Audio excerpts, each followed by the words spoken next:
Pemirsa, artis lawas Ira Rizwana angkat bicara terkait tabrakan yang dialami anaknya, Maulana Malik Ibrahim, pengemudi sedan mewah yang menabrak sepeda motor hingga menewaskan pengendara motor yang bernama Syahmil, remaja berusia 19 tahun, yang terjadi di kawasan Pasar Minggu 12 Maret lalu. Ira membantah kalau anaknya terduga penabrak telah kabur dan meninggalkan korban setelah kecelakaan tersebut terjadi. Bantahan tersebut disampaikan Ira Rizwana kepada awak media di Polres Jakarta Selatan Senin kemarin. Jadi gini ya ceritanya, memang benar itu yang pengemudi mobil Mercy itu adalah anak saya. Dan di sini perlu saya jelaskan, dari hari pertama kejadian proses sudah berjalan. Saya ada di sini 1 kali 24 jam menemani anak saya. Waktu itu saya masih di Makassar, saya pulang langsung hari itu juga saya temani anak saya di sini. Pemeriksaan semua sudah dijalankan dengan baik, dan saya juga tidak mendapatkan perlakuan khusus, tetap diperiksa di tempat yang memang seharusnya. Saya juga sebagai seorang ibu, saya turut berbelasungkawa. Saya tahu rasanya bagaimana kehilangan seorang anak. Ini namanya kecelakaan, bukan sebuah pembunuhan gitu loh. Dan memang siapa yang mau kena celaka itu kan tidak ada gitu. Jadi saya berharap fakta, kita berbicara masalah fakta. Saya mohon juga kepada teman-teman wartawan, kalau memang ingin berbagi bukti atau apapun, kami akan dengan kita akan bekerja sama. Jadi jangan menimbulkan hoak ataupun apapun gitu loh. Diungkapkan Ira Rizwana, ibunda Maulana Malik terduga penabrak sesaat setelah tabrakan tersebut terjadi, justru anaknya lah yang membawa korban ke rumah sakit dan mengurus semuanya. Bahkan kakak Ira juga hadir mewakili keluarga penabrak saat prosesi pemakaman korban. Karena pada saat kejadian tersebut, dirinya sedang berada di Makassar, Sulawesi Selatan. Lantas seperti apa kronologis kejadian kecelakaan lalu lintas tersebut hingga menyebabkan nyawa orang lain melayang? Di sini saya tegaskan bahwa anak saya tidak lari. Yang membawa lawan almarhum Syamil dan Ananda Bayu ke rumah sakit itu saya. Anak saya yang bawa. Itu anak saya membawa ke rumah sakit sampai selesai semuanya. Kalau dibilang keluarga tidak ada di rumah almarhum, itu tidak benar. Kakaknya anak saya yang paling besar itu ada di sana. Mulai dari rumah sakit sampai sebelum proses, sampai setelah pemakaman mereka ada di sana. Kawan-kawannya ada di lokasi. Yang menaikkan ke taksi itu adalah Dodo. Bukan mobil dia yang mengantar ke rumah sakit, jadi sebuah taksi. Bukan dengan mobil dia, bukan dia mengantar. Jadi sebuah mobil taksi lah yang mungkin masyarakat setempat yang memperkirakan. Apapun yang terjadi, ini kecelakaan. Tidak ada orang yang mau mendapatkan musibah. Pada kesempatan tersebut, di hadapan awak media, Ira yang didampingi kuasa hukumnya juga membantah kabar yang menyebut kalau pihak kepolisian tidak serius menangani kasus laka tersebut. Diungkap artis era 2000-an itu, sejak kejadian tersebut, anaknya langsung menjalani pemeriksaan di Polres Jakarta Selatan hingga saat ini dan tidak mendapatkan perlakuan khusus meskipun suaminya anggota Polri. Bahkan 2 hari sejak kejadian tersebut, polisi bergerak cepat dengan melakukan gelar perkara. Kalau dibilang tidak ada upaya polisi, itu bohong. Karena dari hari kedua pun anakku tuh sudah di BAI, saksi-saksi semua sudah di BAI, bukti-bukti pun sudah ada gitu. Saya takutin ini akan membuka aib orang yang sudah meninggal. Ya, saya rasa itu ya. Saya mendapatkan keadilan yang seadil-adilnya, dan juga ada fakta yang belum terungkap. Ya, biar terungkap saja, dan apabila kita tidak mendapatkan keadilan di dunia ini, ya maka nanti hukum Allahnya lebih dahsyat. Ira juga membantah pernyataan dari keluarga korban yang menyebut ada upaya damai dari keluarga pelaku penabrak dengan memberikan sejumlah uang sebagai uang damai. Pihak keluarga korban justru minta pihaknya untuk membiayai biaya sekolah adik korban dan membiayai tahlilan yang digelar keluarga korban. Sama, kalau memang kami tidak ada itikat baik, pada saat kejadian sebelum almarhum dikebumikan sampai setelah selesai pemakaman, kenapa kami di sana gitu loh, kalau kami tidak punya itikat baik gitu loh. Menurut Kanit, saya akan ditemui oleh ibu dari si penabrak. Saya hanya bertemu dengan lawyernya, selaku lawyer dari pihak ini. Beliau hanya menyampaikan permohonan maafnya dari ibu selaku penabrak, katanya turut berduka cita. Saya bilang, ungkapan dan rasa itu hanya bisa disampaikan secara langsung dengan yang bersangkutan. Ibunya mana? Bapaknya mana? Ibu Ira menyampaikan itu ke saya. Ibunya namanya Ibu Ira, iya. Bapaknya kalau boleh tahu siapa? Bapak Abu. Aku tanya lagi, dinas di Polda NTB kan? Iya benar. Akhirnya kami baru tahu itu. Ada marwah yang harus saya jaga di sini.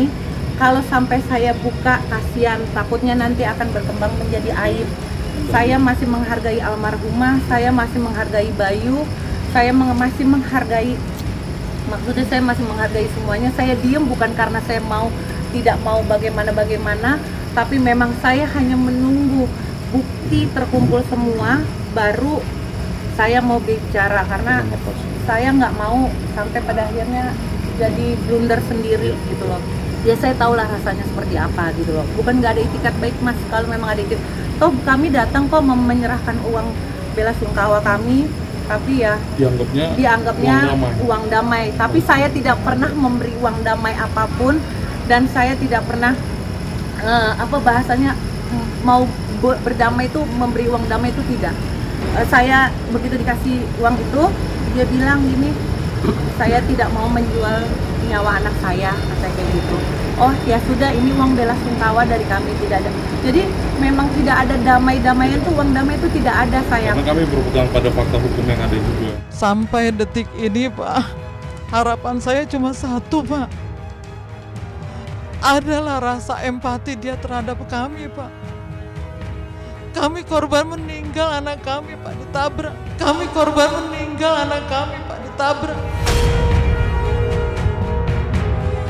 Sampaikan permohonan maaf dan rasa bela sungkawa yang mendalam buat kami. Sama sekali itu tidak dilakukan. Menurut informasi terakhir, aku udah ada SP2 aku nggak ngerti. Aku nggak ngerti kayak gitu. Yang pasti pokoknya kami ke Polres pun setelah kami komplain ke pihak Polda Metro Jaya masalah keterangan palsu yang dibuat oleh Pak Warsito Pak. Anak kami dinyatakan luka lecet dan dirawat di RSUD Pasar Minggu. Ada Pak. Padahal anak kami sudah jelas-jelas Pak Warsito lihat di TKP sudah tidak ada Pak. Kenapa harus buat laporan palsu? Bu, penyelesaian ini mau kita selesaikan secara mufakat atau mau penyelesaian proses hukum? Karena kan ada arahan yang mengenai proses hukum ya kan, yang ada dari Dirlantas Polda NTB disuruh proses hukum. Terus saya tanya, ibu, kita mau proses hukum atau mau penyelesaian mufakat saja? Karena kalau kita mufakat, kita kesampingkan dulu masalah benar dan salah, kita kesampingkan dulu. Kita berdua membuat pernyataan itu artinya pernyataan sama-sama berdamai dengan kasus ini. Tapi kan dari pihak sana tidak menerima. Dia ada permintaan dia yang menurut klien kami pun tidak masuk akal. Dari pihak mereka meminta saya untuk menyekolahkan adanya sampai selesai. Ya, menyekolahkan dan memberikan rincian tahlilan semua sampai. Itu ada buktinya semua. Buktinya ada, kami nggak ngomong hoax. Dan sebenarnya sebelum itu dari pihak keluarga ada mengancam kepada kami. Kami hanya menginginkan untuk keadilan dan kebenaran Pak. Kami rakyat kecil, kami orang kecil. Kami tidak ingin dilakukan semena-mena. Dan saya berharap tidak ada lagi samil-samil yang lain seperti anak saya. Lawyer aja yang jawab semuanya nanti mengenai itu. Aku kira cukup sampai sini aja penjelasannya. Nanti soalnya biar dari kami biar kasih semuanya, apakah ada yang salah, ada yang benar. Apabila kami pun salah juga, gak apa-apa, biar Allah aja yang balas. Biar proses hukumnya diserahkan ke lawyer kami semua juga, dan biar Allah yang menjawab semua ini. Bila kami tidak dapat keadilan di negara ini, tapi keadilan hukum Allah itu lebih dahsyat. Keadilan hukum Allah itu lebih dahsyat. Hampir 2 minggu menjalani proses hukum di kepolisian, Ira mengungkapkan kondisi anaknya saat ini. Sebagai ibu, Ira terus menjaga mental anaknya agar tidak mengalami guncangan dan trauma hebat. Karena sejak kejadian tersebut, anaknya takut untuk keluar rumah dan tidak bisa ikut tes masuk universitas. Jangankan cuma seorang anak polisi, Jenderal Bintang 2 sudah terbukti bersalah kan juga pasti masuk juga kan. Tidak ada yang dibela kan. Di sini juga tidak ada pengaturan apapun, boleh dibuktikan. Saya diem tuh bukan karena apa-apa. Saya masih banyak menjaga, dan saya menjaga apa coba? Saya menjaga psikis anak saya. Karena dari awal memang dia benar-benar yang tertekan, terguncang, trauma, dan sampai dia tidak bisa keluar rumah. Segala rupa tidak ujian, seharusnya dia tes masuk universitas. Jadi menurut saya banyak hal yang kami pertimbangkan, karena dengan adanya berita-berita Mas, mulai sekarang sudah tidak boleh lagi, teman-teman media sudah tidak boleh lagi memegang handphone sekarang, karena setiap melihat itu itu akan jadi traumatis di dalam diri anak saya gitu. Nah, ini semua ya udah mungkin jalannya Allah seperti ini. Saya mohon doanya aja buat semua, semoga kasus ini cepat selesai dan baik-baik saja gitu. Cuman kita harus berbicara sesuai fakta hukum, dan saya juga berharap polisi menyelesaikan kasus ini berdasarkan hukum yang berlaku, bukan berdasarkan opini publik, karena bagaimanapun juga polisi itu bekerja bukan karena opini publik, tapi bekerja karena hukum dan fakta hukum yang ada di atas. Kalau misalkan kehilangan, kami amat sangat kehilangan, Kak. Kaget banget, kayak mimpi seperti itu ya. Kehilangan, bukan kehilangan, amat sangat kehilangan. Kalau dibilang psikis kami tidak kenapa-napa, itu bohong banget. Psikis kami pun juga rasa terganggu. Kita pun juga ngerasa trauma, merasakan hal yang amat sangat teriris. Tiba-tiba adik kami diambil begitu cepat. Memang semua takdir Allah, kita nggak ada yang tahu semua ini, tapi dibalik semua itu, insya Allah kita berusaha untuk ikhlas. Walaupun ikhlas itu susah, tapi kita insya Allah belajar dari kejadian ini, dan kita berusaha ikhlas dengan belajar. Banyak berdoa aja untuk almarhum sih. Aku yakin almarhum juga ditenang di surga, jadi kita nggak perlu terlalu banyak pro dan kontra juga sih. Insya Allah kita dengan doa juga, insya Allah sampai.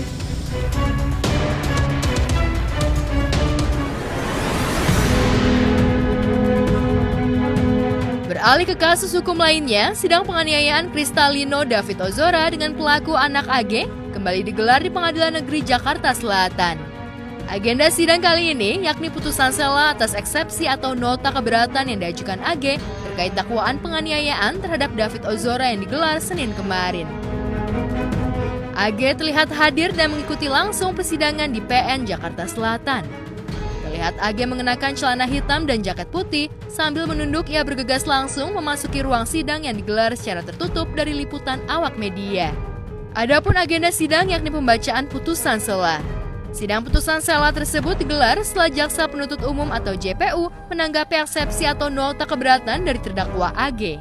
Setelah menolak eksepsi dari kuasa hukum AG, sidang kemudian dilanjutkan dengan pemeriksaan saksi. Ada 5 orang saksi yang dihadirkan pada sidang tersebut. Diungkapkan kuasa hukum keluarga David Ozora, dari 5 orang yang hadir sebagai saksi, salah satunya yakni ayah David, Jonathan Latumahina, dan paman David, serta saksi kunci yang dianggap mengetahui saat peristiwa penganiayaan tersebut terjadi. Dalam keterangannya saat ditanya hakim, ayah David mengungkap kondisi kesehatan putranya sebelum dan sesudah kejadian penganiayaan hingga berada di ruang ICU selama 43 hari. Kondisi David di hari ke-43 ini ya, kondisi David saat ini terbagi menjadi 2 terapi. Yang pertama adalah terapi kesadaran kualitatif, di mana hal tersebut adalah yang terkait dengan kognitif. bagaimana otak bekerja dan lain-lain. Kemudian yang kedua adalah kesehatan, kesadaran kuantitatif atau boleh disebut dengan motorik. David ini mengalami diffuse axonal injury stage 2. Penyebabnya adalah trauma keras yang menyebabkan otaknya berputar dan syaraf-syarafnya putus semua. Sementara itu, terkait kondisi kesehatan David Ozora saat ini, Jonathan yang untuk pertama kali muncul ke publik sejak kasus penganiayaan tersebut mencuat, menyampaikan perkembangan putranya yang masih terus berada di ruang ICU dan menjalani fisioterapi. Pasca mengalami penganiayaan, David berada dalam keadaan koma selama 8 hari dan dirawat di ruang ICU. Dan kondisinya saat itu seperti sudah meninggal tapi tetap bernafas. Secara medis, David koma dari hari Senin atau komanya selama 8 hari. Orang sadar itu skalanya 15. David ketika masuk itu 3. Arti lebih gampangnya lagi adalah seperti orang meninggal tapi masih bernafas. Kondisi terakhir sampai saat ini sudah mengalami banyak terapi, sudah mengalami kemajuan, tetapi yang kuantitatif, tetapi kesadaran kualitatifnya belum. Sekarang kalau saya sering posting di medsos itu menunjukkan hal-hal yang dia respon di awal, senyum, menangis, itu adalah harapan-harapan kesadaran kualitatifnya pulih.